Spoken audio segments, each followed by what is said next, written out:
Good evening, everybody. I am Adam Cummings, the chairman of tonight's meeting, and I will declare this to be a legally constituted meeting of the Town of Chi Zoning Board of Appeals. If you can please rise for the Pledge of Allegiance.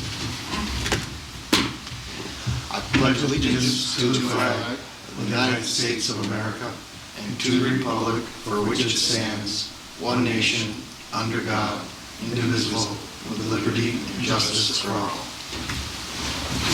All right, board members tonight, far left, of my left is Jim Wiesner.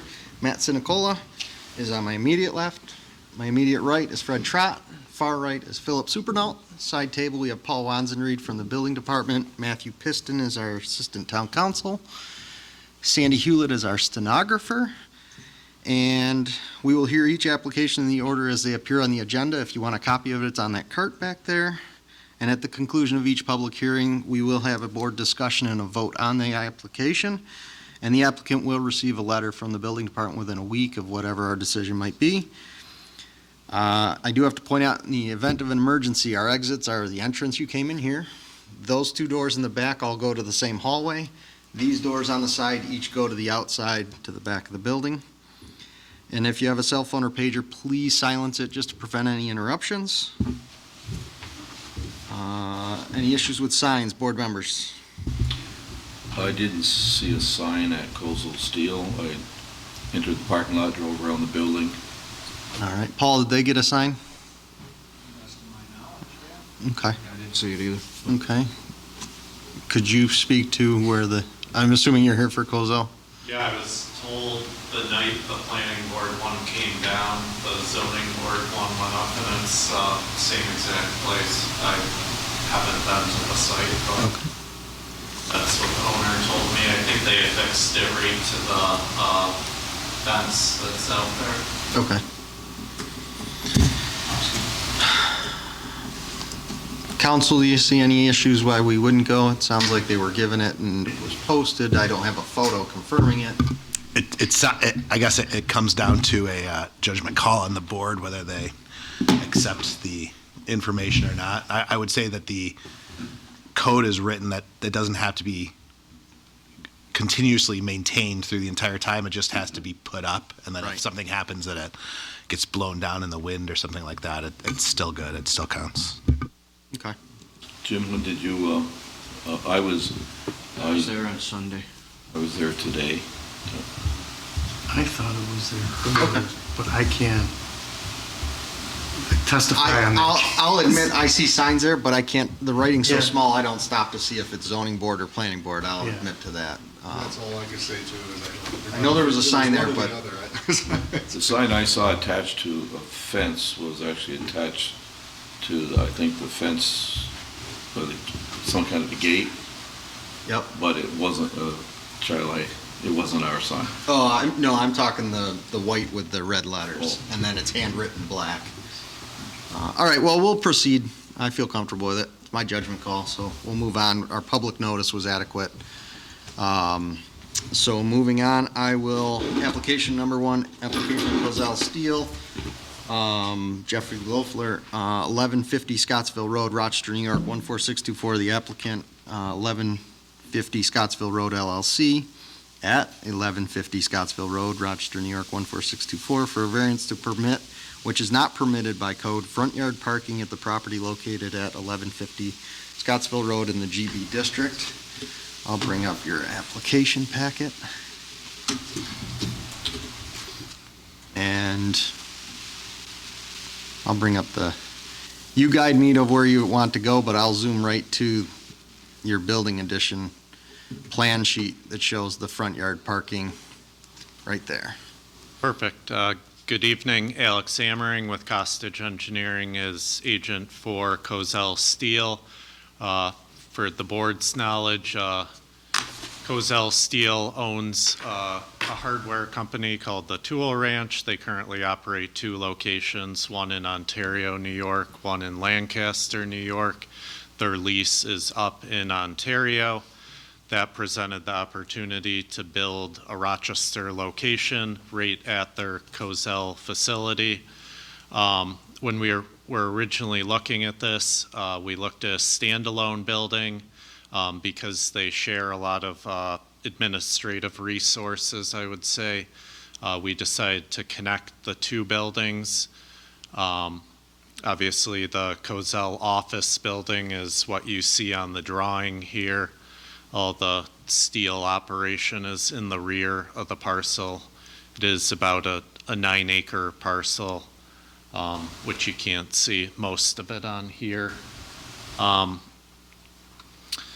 So going back to that, it's about a 10,000 square foot building. There is a drive-through in the rear of it. There is also a 75-foot front building setback, which is dictated by the overlay district. The zoning itself is the general business zoning district, although the application, I believe, before you guys, the off-street parking code itself isn't specific to zoning districts. No, So. it's just the front parking. Yep. So obviously, a lot of the layout itself was largely dictated by what's out there today. They have parking, a front row of parking. They have a drive aisle, a couple parallel spots. You'll see the edge of pavement is pretty much right at the property line. I believe throughout the years, there's probably been some DOT right-of-way takings as Scottsville Road has kind of expanded.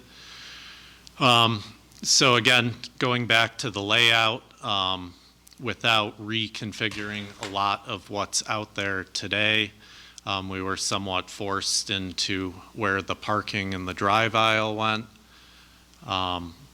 We did place a bunch of the parking around the side of the building. The intent would be that would be employee and overflow parking. However, the entrance of the building is on the Scottsville Road side. One thing we're also, tasked to address is ADA parking. It does have to be in proximity to the entrance of the building. A number of other things. Obviously, this board, by New York State zoning laws, to look at the 5 burden of proof standards. We did go through those items. Discussion of the character of the neighborhood. We provided an exhibit. Obviously, that stretch of Scottsville Road does have quite a number of instances.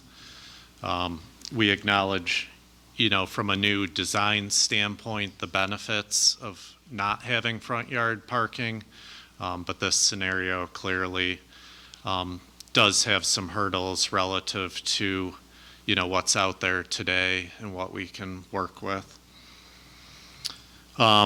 Relative to any environmental factors, obviously parking itself is not an uncommon place. We're tasked to meet all the local, state, federal regulations relative to stormwater, anything like that. Is it substantial? We put as much parking around the side of the building as we could. We essentially had to wrap the pavement around the building for a number of reasons, access for emergency services. The drive-through, again, is in the rear of the building, so there is an entrance and an exit. And then I think kind of lastly, is it self-created by nature of proposing the tool ranch? It is self-created, but that wouldn't, preclude this board from potentially approving the variance. So from a history standpoint, obviously, we met with the town early on at a DRC meeting. We proceeded to make a full site plan application. Well, that application shouldn't weigh into this board's decision. It was approved by the planning board last week.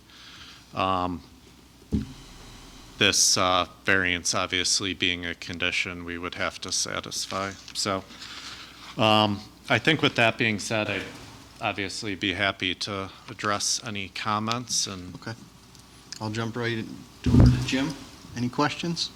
So a couple questions. So in front of the administrative building, those parking spots are existing, correct? correct. So other than maybe reconfiguring to handicap spots or something like that. That's already there, so that's not a change other than adding more parking. Correct. So to point out with his question, you're adding in the 7 that are over here, correct? How many of these ones, all these are existing, correct? Where my cursor's going, so up there from the hatching over are all existing. You can just see on the aerial image, they do have a driveway that goes, Yeah, just the front parking spaces, not the driveway. They've got 7 new spaces going right here, or were those all existing too? I can't tell. the driveway went along the east Building. edge of the office building. Yep. So it pretty much aligned with the access onto Scottsville Okay. there. One problem was, at one point, they resurfaced the parking lot and they didn't restripe it. We will be striping it. Okay. That was something that the planning board was interested in. Okay. Jim, your second question? So where the far end of the building goes, there's actually a fence over there now. I assume that that's part of their property, that they're extending over to where that fence is? Yeah, their parcel actually continues all the way over, I forget what business this is. But their property line goes all the way over. There's, I think, a maintenance building. It kind of jogs, comes down, and goes all the way back to the Greenway Trail in the back. Okay, so just building on their own parcel, not extending to like a subdivision or anything like that? Nope. Right, correct. No, from a neighbor standpoint, they own all the way up to the access road to the west, and, there's a few 100 feet to the east. We are building a berm. I just want to make sure we stay focused just on the front yard parking. You are going into a lot of site plan stuff tonight. Yep. And leave that to the planning board. We don't want to overstep their bounds and we want to stay within ours. Matt, any questions?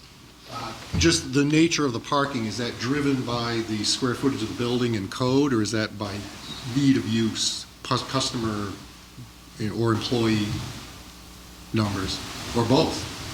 The code numbers that we calculated were consistent with what they've experienced at their Ontario facility. Okay, so it is a need based on potential employee and customer circulation. Yeah, one item, again, not to get back to the planning board, but we were required to prove that because it is an entire facility, we were required to calculate parking for everything, including the warehouses. And one item we did show is a bunch of banked parking, because some of the code calculations were in excess of what they believed they needed. Not for the office or the tool ranch, but for the warehouse building. And Paul, this is a question to you at the planning board that's been vetted, which is why they're not here for any quantities of parking spaces variance requests, correct? Meaning they're code compliant with the number of parking spaces. We're not going to get a surprise later on of a variance request for number of parking spaces. They're compliant with the code. This is the last step. So yes. Yes, sir. All right, thank you. Matt, anything else? Fred? I just had a question. Notice if they already had front parking, Yeah, that was pre-existing non-conforming because the code didn't require or didn't prohibit front yard parking when they had it. Then the code changed. So all those existing ones were pre-existing. Because they're doing an update to the building, that's what's bringing them in now. that's what I thought. Okay. I just wanted, Yep. just for the audience too. Nope, that's a good question. Yeah, no, I didn't have, the only other thing I thought of is, with the tool ranch, is that open to the public? With that, Yep. is that any concern with this? I don't know what the seal business is doing as far as interrupting that, All the steel delivery and pickup trucks, there's an entrance onto the private road. To the the west. west. so they go through the signalized intersection. So the access point onto Scottsville Road actually aligns very well with the new entrance into the Tool Ranch. Okay. So your typical customers wouldn't be expected to be navigating any of the steel operation. Okay, that's all. I don't have anything. Okay, Phil? No questions. Side table, anything to add? No question. I'll go ahead and ask the public, or open the public hearing.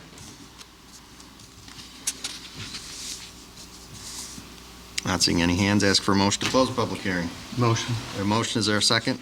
Second? All those in favor saying aye. Aye. Opposed? That carried.